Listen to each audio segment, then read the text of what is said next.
নমস্কার সবাইকে, সুমিস ওয়ার্ল্ডের সবাইকে স্বাগত।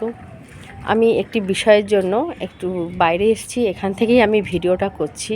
এরম খোলা আকাশ চট করে ভিডিও করি না, হয়তো সাউন্ড বাজে হতে পারে, অনেক সমস্যা হতে পারে, কিন্তু আমার বিষয়টা এত গুরুত্বপূর্ণ যে আমার মনে হয় এই কথাটা বলা উচিত। এবং যদি এই ভিডিওর মাধ্যমে এই কথাটা কোনো একজন মানুষেরও জীবনে পরিবর্তন আনতে পারে, যদি কারুর মঙ্গল হয়, তাহলে আমার মনে হবে যে আমার ভিডিও করা সার্থক। মানে আমার ভিডিওর উদ্দেশ্য ভিউ বা এই ভিডিওটা অন্তত ভিউ পাওয়া বা টাকা ইনকাম করা নয়। তো আমার অনুরোধ করব, আমার ভিডিওটা দেখো এবং সেই সব মানুষের কাছে ছড়িয়ে দাও যাদের ভিডিওটা দেখা ভীষণ প্রয়োজন। বিষয়বস্তুতে ফিরে আসি।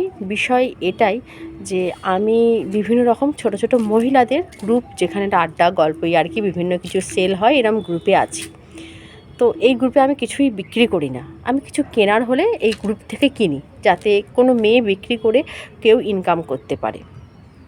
তো এই গ্রুপ পারপাসে আমি থাকতে গিয়ে যেটা দেখলাম যে বেশ কিছু মেয়ে সেই গ্রুপে একটা সেকশান থাকে, বেশিরভাগ গ্রুপে এটা থাকে, তোমরাও হয়তো দেখবে যে মনের কথা বলা যায় এবং সেখানে তোমার নাম পরিচয় গোপন রেখে তোমার কোনো সমস্যার সমাধান চাইলে তুমি করতে পারো। তো সেখানে বিভিন্ন মেয়ে ভিডিও করে বলছে যে আমার স্বামী আমাকে খুব অপমান করে, কেউ লিখছে সংসার খরচের টাকা দেয় না, কেউ লিখছে টাকা পয়সা দিলেও সে বলে কি তুমি তো রোজগার করো না, তাই সেই পয়সার কদর বুঝবে না, এই ধরনের বিভিন্ন রকমের কমেন্ট করে। এরকম আমি দেখলাম বহু এরকম। আমি বিগত এই যে কদিন বেড়াতে এসেছি, এই কদিনে আমি রোজ এই ধরনের ভিডিও দেখেছি। প্রত্যেকে এই ধরনের কমেন্ট করছে, কম করে আমি 70 থেকে 80টা এই ধরনের পোস্ট দেখেছি। এবং সেখানে কমেন্ট করছে অনেক মেয়েরা যে এরম সম্পর্কে তোমরা থেকো না, টক্সিক রিলেশান থেকে বেরিয়ে এসো, কেউ তোমাদের কেন অপমান করবে, তোমরা ছেড়ে দাও। তো বিভিন্নজন বিভিন্ন মতামত দিয়েছে এবং আমিও কমেন্টের রিপ্লাই বা কমেন্ট করেছি অনেকজনাকে। কিন্তু আমার মনে হয়েছে যে এটা কমেন্টের বিষয় নয়, এটা খোলাখুলি আলোচনার বিষয়। তো সেই জন্যই আমার এই ভিডিওটা করা। অনেক মেয়ে আছে যে পোস্ট করতে পারছে, অনেক মেয়ে এমনও আছে তারা কাউকে পোস্ট করতে পারছে না। তো তাদের সমস্যার কথা কে বলবে বা তারা কি করবে? তারা এমন সিচুয়েশানে আছে যে তারা বুঝতে পারছে না যে তাদের কি করা উচিত। এইখানেই হচ্ছে বিষয় যে কেন হচ্ছে না।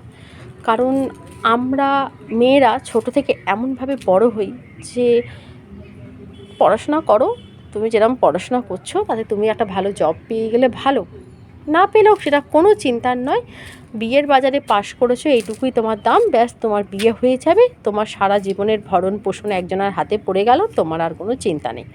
তো এইভাবে তুমি রূপচর্চায় মন দাও বা সাজেগুজে মন দাও, বাইরে যেন কোনো লোক তোমাকে খারাপ কিছু বলতে না পারে, তুমি তাদের দিকটা দেখো, ব্যাস এইটুকু। কিন্তু আমরা একটা ছেলেকে ছোট থেকেই তৈরি করি যে সে বড় হয়ে তাকে তার পরিবারের দায়িত্ব নিতে হবে, তাকে সেই ক্ষমতা অর্জন করতে হবে। আমরা এইভাবে একটা ছেলেকে তৈরি করছি। তো আমি আমার আশেপাশে কীরকম দেখছি যে অশিক্ষিত, অর্ধশিক্ষিত, মূর্খ, বেশি শিক্ষিত, উচ্চশিক্ষিত, নানা পোস্টের সব রকমের ছেলে রয়েছে যারা বিভিন্ন, কিন্তু তারা ছোট বড় তাদের যোগ্যতা অনুযায়ী কাজ করছে এবং পরিবার চালাচ্ছে। তারা কিন্তু মেয়েগুলোর মতো এটা ভেবে বড় হচ্ছে না যে আমি ছোট কাজ করব, আমি এত পড়াশোনা করেছি, এমন কিন্তু নয়। যার ফলে মেয়েগুলো হয়ে যাচ্ছে স্বাবলম্বী হচ্ছে না, ছেলেরা স্বাবলম্বী হচ্ছে। বেশিরভাগ মেয়ে এখন, অনেক মেয়ে চাকরি করছে, অনেক কিছু করছে, কিন্তু তার সংখ্যাটা, তার থেকে নিপীড়িত মেয়ের সংখ্যা অনেক বেশি। তারা সংসারে অনেক রকম অপমান অবহেলার শিকার হচ্ছে। তো তাদের কথা ভাবা উচিত যে তারা কী করবে। তারা কেউ ভাবে আমি অমুক বাড়ির বউ হয়ে গেছি, এখন কি আমার রাস্তায় ঠেলা নিয়ে বসা সাজে? আমি অমুকের মা হয়ে গেছি, আমার ছেলের আমি একটা স্কুলে পড়ে, আমার কি এটা করা সাজে? এই ভেবে তারা স্বামীদের অপমান সহ্য করছে এবং ওখানে বাড়িতে টিকে পড়ে রয়েছে এবং তারা তাদের অবস্থার উন্নতি ঘটাচ্ছে না।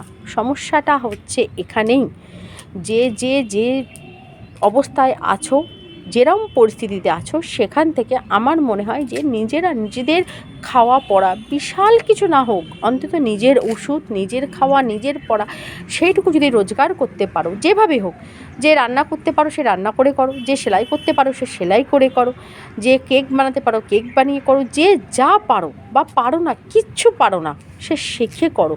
কিছু একটা করো, যদি এরম করো তাহলে সমাজে সংসারে তোমাদের একটা আলাদা দাম হবে।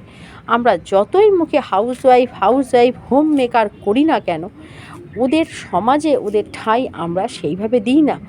অফিসের খাবার বানাতে যদি একটু দেরি হয়, বেশিরভাগ বউকে শুনতে হয় যে বাইরে গিয়ে তো আর রোজগার করো না, তাই সময়ের মূল্যটা বোঝো না। এবার একটা বউ যে সারাটা দিন সংসারে দিয়ে দেয়, সে সমাজের সময়ের মূল্য বোঝে না। এটা কোনো কথা হলো? তো এই ধরনের কথা শোনার হাত থেকে বন্ধ করার জন্য টক্সিক রিলেশান থেকে বেরিয়ে আসতে হবে, এটা কোনো সলিউশন নয়। একটা টক্সিক রিলেশান থেকে বেরিয়ে আরেকটা টক্সিক রিলেশানে পড়তে হবে। তো সমস্যার সমাধান আমার ক্ষুদ্র বুদ্ধিতে মনে হয় যে নিজেরটা নিজে করতে না পারলে তাদের এই সমস্যা সারা জীবন থেকে যাবে। তো অনেক মেয়ে কি করব বুঝতে পারছে না, শুধুমাত্র এরম পরিস্থিতিতে ভালো মাইক, ভালো ক্যামেরা বা কোনো কিছু না নিয়ে শুধুমাত্র আমার বক্তব্যটা আমি বোঝানোর জন্য এই ভিডিওটা করেছি। যদি সম্ভব হয় এই ভিডিওটা শেয়ার করো সেই সব মানুষদের কাছে, যে মহিলারা এখন বুঝতে পারছে না তারা কী করবে, বা সেই সব মহিলার কাছে যারা সমাজে এরম অপমানিত হচ্ছে নিজেদের সংসারে সারাদিন খেটে, এবং তারা বুঝতেই পারছে না যে তাদের সাথে কি হচ্ছে, তাদের কি করা উচিত, এটা যে তাদের সাথে অন্যায় হচ্ছে সেই বোধটুকু নেই, এমনও মানুষ আছে।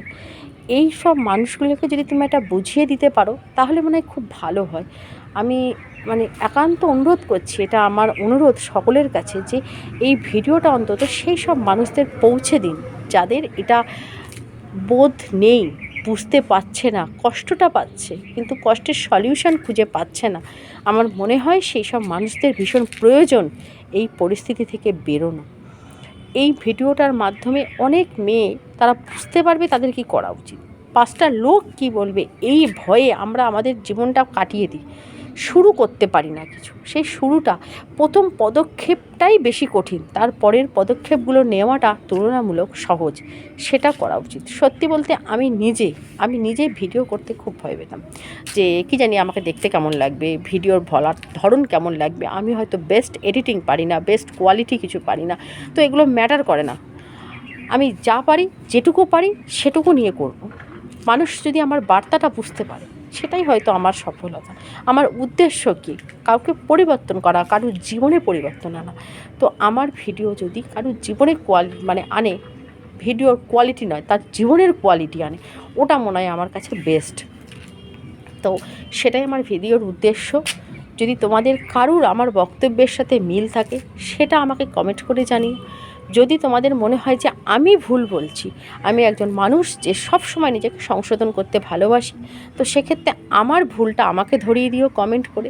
যদি মনে হয় যে না আমি ঠিক বলছি, সেখানে সেই ভিডিওতে লাইক দিয়ে তোমরা বুঝিও যে না হ্যাঁ আমার সহমত। আমার ভিডিওটা শেয়ার করে অনেক মানুষকে বুঝিও যে তাদের কি করা উচিত।